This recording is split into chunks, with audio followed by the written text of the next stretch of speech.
Mertz, and if you follow Rated Red, you've most likely seen our series, Red Hot Building. As with any workshop, we work very hard to keep ours clean. One of the tools we use is a Pre-Separator.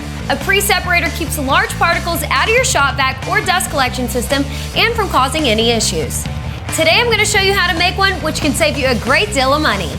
For this project, we're going to need the following: a 5-gallon bucket, 13 or more inches of 2-inch PVC, a 2-inch coupler, 2 45-degree street elbows, a 90-degree elbow, some silicone, and 2 flexible couplers. The size of these will vary depending upon the size of your hose.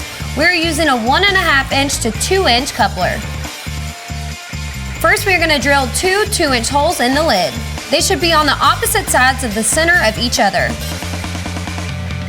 Next, we will cut 2 pieces of 2-inch PVC down to 1.5 inches long.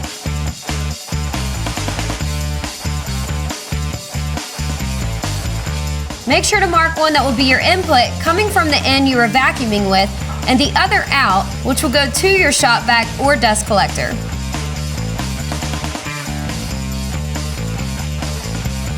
Attach each of these at a 45-degree street elbow on the top of the lid. Now put your input side into one of the holes on your lid. On the bottom side of your lid, you will attach a 90-degree elbow. This fitting should be pushing air in a circular pattern around the inside of your bucket or can. Once you have that connected and glued, you will need to cut a 10-inch piece of pipe. This can be longer depending on the bucket or can size. Now stick your small PVC with a street elbow through the other hole and attach a coupler and the 10-inch pipe below the lid.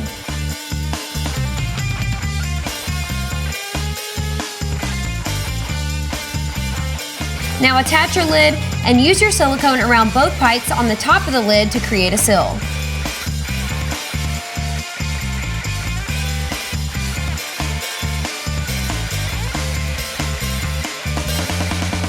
Last is use the appropriate size flexible coupling to go from the pipes to your hose.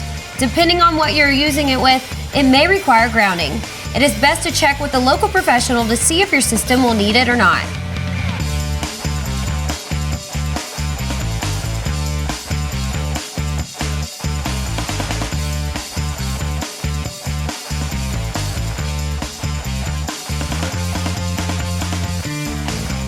Do you know of any Shop-Vacs that can save you money? Let us know in the comments below. Then make sure you check out all new episodes of Red Hot Building every Wednesday at 3 p.m. Central Standard Time on Rated Red's YouTube channel. From the workshop, I'm Amanda Mertz.